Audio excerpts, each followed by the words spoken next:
നമസ്കാരം, മലയാളി വാർത്തയിലേക്ക് സ്വാഗതം. കോവിഡ് എന്ന മഹാമാരി ചൈനയിൽ നിന്നും പൊട്ടിപ്പുറപ്പെട്ട് ലോകത്തെ മുഴുവൻ ആശങ്കയിൽ നിർത്തിയ ആ ഒരു സംഭവ വികാസങ്ങളൊക്കെ നമുക്ക് അറിയാവുന്നതാണ്. ഇപ്പോഴിതാ ചൈനയെ നടുക്കുന്ന ഒരു റിപ്പോർട്ട്, ചൈനയെ മാത്രമല്ല ഇതറിയുന്ന എല്ലാവരെയും നടുക്കുന്ന ഒരു റിപ്പോർട്ടാണ് പുറത്തു വരുന്നത്. ചൈന മുങ്ങിക്കൊണ്ടിരിക്കുന്നു എന്നാണ് പഠന റിപ്പോർട്ടുകൾ സൂചിപ്പിക്കുന്നത്. വർദ്ധിച്ചു വരുന്ന ജല ഉപയോഗവും കെട്ടിടങ്ങളുടെ അശാസ്ത്രീയമായ നിർമ്മാണവുമാണ് പ്രതിസന്ധി സൃഷ്ടിക്കുന്നതെന്ന് ഗവേഷണ റിപ്പോർട്ടിൽ വ്യക്തമാക്കിയിരിക്കുകയാണ്. ചൈനയിലെ പ്രധാനപ്പെട്ട നഗരങ്ങളിൽ പകുതിയും മുങ്ങുകയാണ് എന്ന വിവരമാണ് ഏറ്റവും നടുക്കുന്നത്. ചൈനയിലെ നഗരപ്രദേശത്തിൻ്റെ 45% പ്രതിവർഷം 3 മില്ലിമീറ്ററിൽ കൂടുതൽ വേഗത്തിൽ മുങ്ങിക്കൊണ്ടിരിക്കുന്നുവെന്നും വിവരം പുറത്തുവരുന്നു.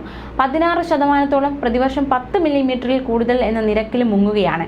ബീജിംഗും ടിയാൻജിനും ഉൾപ്പെടെയുള്ള പ്രമുഖ നഗരങ്ങൾ വൻ പ്രതിസന്ധി നേരിടുന്നുണ്ടെന്നും പഠന റിപ്പോർട്ടിൽ വ്യക്തമാക്കിയിരിക്കുകയാണ്.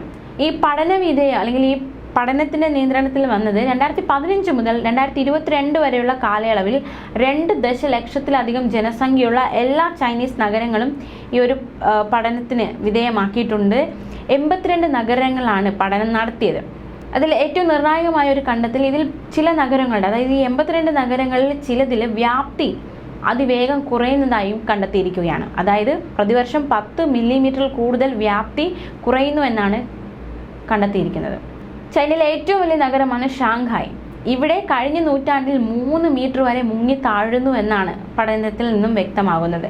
തലസ്ഥാനമായ ബീജിംഗ്, അവിടെ പ്രതിവർഷം 45 മില്ലിമീറ്റർ വരെ മുങ്ങുന്നുവെന്നും പഠനത്തിൽ കണ്ടെത്തിയിരിക്കുകയാണ്.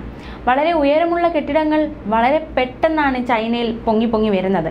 റോഡ് സംവിധാനങ്ങളുടെ വികസനം, ഭൂഗർഭജല സംവിധാനത്തെ വഴിതിരിച്ചു വിടുന്നത്, ഇതൊക്കെ പരിസ്ഥിതിയെ വല്ലാതെ ബാധിക്കുന്നുവെന്നും റിപ്പോർട്ട് ചൂണ്ടിക്കാണിക്കുന്നു.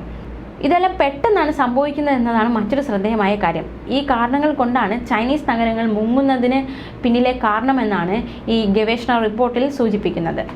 മുങ്ങിത്താഴുന്ന നഗരങ്ങളും ഭൂഗർഭജല നഷ്ടവും തമ്മിൽ ശക്തമായ ബന്ധമുണ്ട് എന്നും ശാസ്ത്രജ്ഞർ കണ്ടെത്തിയിരിക്കുന്നു. ഇത് ഭൂവൽക്കരണത്തിൽ വളരെ വലിയ വിള്ളലുണ്ടാക്കുന്നു. ഇത് ഭൂമിക്ക് മുകളിൽ ഭാരമുള്ള കുമ്പാരങ്ങളായി മാറുന്നു. ഭൂമിശാസ്ത്രപരമായ ക്രമീകരണങ്ങളും അടിത്തട്ടിൻ്റെ ആഴത്തെയും ഇത് സ്വാധീനിക്കുന്നുവെന്നും ഈ സംഘം കണ്ടെത്തിയിരിക്കുകയാണ്. റിപ്പോർട്ട് വളരെ ഗൗരവമായി കാണണമെന്നും മാത്രമല്ല ലോകത്തിൻ്റെ മറ്റു പല ഭാഗങ്ങളിലും ഇത്തരത്തിലുള്ള സാഹചര്യം ഉണ്ടായേക്കാമെന്ന മുന്നറിയിപ്പ് കൂടി ഗവേഷകർ മുന്നോട്ട് വെച്ചിട്ടുണ്ട്. എന്തായാലും ചൈനയെ സംബന്ധിച്ച് വളരെ അപകടകരമായ, അല്ലെങ്കിൽ ചൈനയ്ക്കൊരു റെഡ് സിഗ്നൽ നൽകുന്ന ഒരു റിപ്പോർട്ടാണ് ഇപ്പോൾ പുറത്തു വന്നിരിക്കുന്നത്. അതേസമയം മറ്റു വാർത്തകൾ നോക്കാം. വാട്സപ്പ് ത്രെഡ് എന്നീ ആപ്ലിക്കേഷനുകൾ ആപ്പ് സ്റ്റോറിൽ നിന്ന് നീക്കം ചെയ്യാൻ ഉത്തരവിട്ട് ചൈന. ഇത് പ്രകാരം രാജ്യത്തെ ആപ്പ് സ്റ്റോറിൽ നിന്ന് മെറ്റയുടെ ഉടമസ്ഥതയിലുള്ള വാട്സപ്പ് നീക്കം ചെയ്തതായി ആപ്പിൾ അറിയിച്ചു. ചുരുക്കി പറഞ്ഞാൽ ചൈനയിലെ ഐഫോൺ ഉപയോക്താക്കൾക്ക് ഇനി വാട്സപ്പ് ഉപയോഗിക്കാൻ കഴിയില്ല എന്ന സ്ഥിതി എത്തിയിരിക്കുകയാണ്. ആപ്പ് സ്റ്റോറിൽ നിന്ന് നീക്കം ചെയ്ത മറ്റൊരു ആപ്പ് ഇൻസ്റ്റഗ്രാം ആപ്പായ ത്രെഡ്സ് ആണ്. മെറ്റയുടെ പ്ലാറ്റ്ഫോമുകളായ ഫേസ്ബുക്കും മെസ്സഞ്ചറും ചൈനീസ് ആപ്പ് സ്റ്റോറിൽ ഇപ്പോഴും കിട്ടും. ചൈന ഐഫോണുകളുടെ വലിയ വിപണിയാണ്. ചൈനയുടെ അപ്രതീക്ഷിത നീക്കത്തോട് യോജിപ്പില്ലെങ്കിലും ഓരോ രാജ്യങ്ങളിലെ നിയമം അനുസരിക്കാൻ തങ്ങൾ ബാധ്യസ്ഥരാണെന്ന് ആപ്പിൾ പ്രതികരിച്ചു. വിഷയത്തിൽ തർക്കങ്ങൾക്കില്ലെന്നാണ് ആപ്പിളിൻ്റെ നിലപാട്. ന്യൂസ് ഡെസ്ക്, മലയാളി വാർത്ത.